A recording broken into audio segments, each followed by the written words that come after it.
এক আবেগঘন পরিবেশের মধ্য দিয়ে সোমবার কাঞ্চনপুরের সুভাষনগর স্থিত 13 নম্বর টিএসআর ব্যাটালিয়নের হেডকোয়ার্টারে প্রয়াত জওয়ান তথা রাইফেলম্যান দীপক দেবনাথের পরিবারের হাতে 75 লক্ষ টাকার বীমা সহায়তা তুলে দিল স্টেট ব্যাংক অফ ইন্ডিয়া।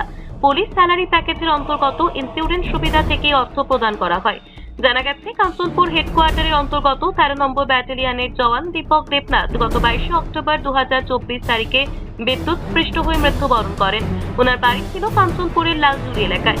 ওনার অকাল প্রয়াণে স্ত্রী এবং এক কন্যা সন্তান সহ পরিবার চরম অনিশ্চয়তার মুখে পড়ে।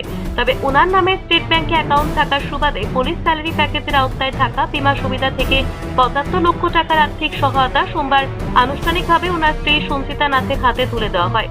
অনুষ্ঠানে ব্যাংক কর্তৃপক্ষ জানান, দেশের সুরক্ষায় নিয়োজিত জওয়ানদের আর্থিক নিরাপত্তা নিশ্চিত করতেই এই বিশেষ প্যাকেজ চালু রয়েছে।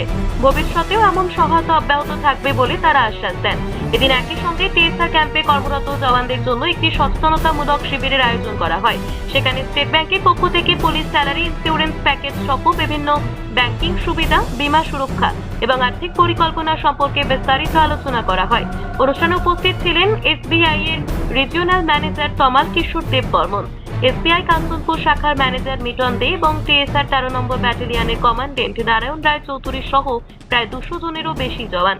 সম্মিলিতভাবে কর্মসূচিটি সফলভাবে সম্পন্ন হয়। এই উদ্যোগকে জওয়ানদের আর্থিক সুরক্ষার ক্ষেত্রে একটি গুরুত্বপূর্ণ পদক্ষেপ হিসেবে দেখা হচ্ছে। আমাদের 13 ব্যাটালিয়ন টিএসআর হেডকোয়ার্টারে কমান্ডেন্ট সাহেব আমাদের সঙ্গে আছেন। এখানে আমাদের স্টেট ব্যাংকের তরফ থেকে পুলিশ স্যালারি প্যাকেজ বলে একটা প্যাকেজ আছে। যারা স্যালারি অ্যাকাউন্ট আমাদের স্টেট ব্যাংকে মেনটেন করে তাদের অ্যাকাউন্টটা আমরা পুলিশ স্যালারি প্যাকেজে অন্তর্ভুক্ত হয় এবং অন্তর্ভুক্ত হওয়ার কারণে সেখানে বিশেষ কিছু সুযোগ সুবিধা ব্যাংকের তরফ থেকে দেওয়া হয়।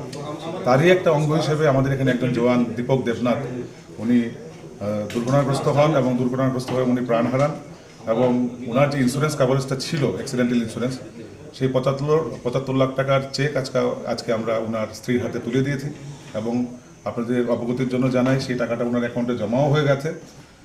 এবং এই ধরনের এই কর্মকাণ্ডের জন্য এটাকে আরও বেশি করে আমাদের সমস্ত জওয়ানদের মাঝে অ্যাওয়ারনেস ক্রিয়েট করার জন্য সবাইকে জিনিসটার ব্যাপারে এই পুলিশ স্যালারি প্যাকেজের ব্যাপারে বুঝিয়ে বলার জন্যে বা তার সঙ্গে আরও বিভিন্ন যে সুযোগ সুবিধা রয়েছে সেগুলো যাতে সবাই এটা আওতাভুক্ত হয়, সবাই যাতে এই সুবিধাগুলো নেয় সেটা উপলব্ধি করে তাদের পরিবারকে জানায়, তার জন্যই আমাদের এখানে আসা।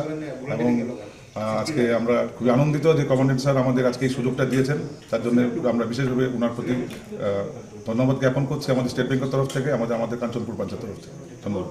যিনি মারা গেছেন আমি বলছি, ওনার রাইফেলম্যান দীপক দেবনাথ, উনি 22/10/2024 মারা গিয়েছেন। আর রাইফেলম্যান হিসেবে পুলিশে যেটাকে কনস্টেবল বলে, টিএসআর ওটাকে রাইফেলম্যান বলে। ওনাকে কত টাকা অর্থরাশি প্রদান করা হয়েছে স্যার? 75 লাখ। 75 লাখ।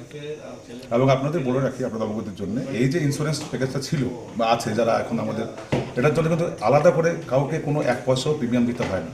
সেটা স্টেট ব্যাংক নিজের তরফ থেকে পেমেন্ট করে এবং আমাদের মধ্যে যে আজকে ওনারা যেই ধরনের সার্ভিস আমাদের দেশ এবং দেশের জন্য দিচ্ছে তার প্রতি সম্মানে স্টেট ব্যাংক এই প্রিমিয়ামটা নিজেই পেমেন্ট করে এবং ওনার আজকে এই দুর্ঘটনাগ্রস্ত হওয়ার পরে ওনার মৃত্যুর কারণবশত যদি দুর্ঘটনাবশত যে মৃত্যু হয় তার জন্য ওনার পরিবারকে যেই টাকাটা দেওয়া হয়েছে, যে সেটা 75 লাখ টাকা, সেটা ওই ব্যাংকের ওই প্রিমিয়ামের তরফ থেকে ব্যাংকই পেমেন্ট করেছে। তার জন্য আলাদা করে কাউকে কিছু দিতে হয় না।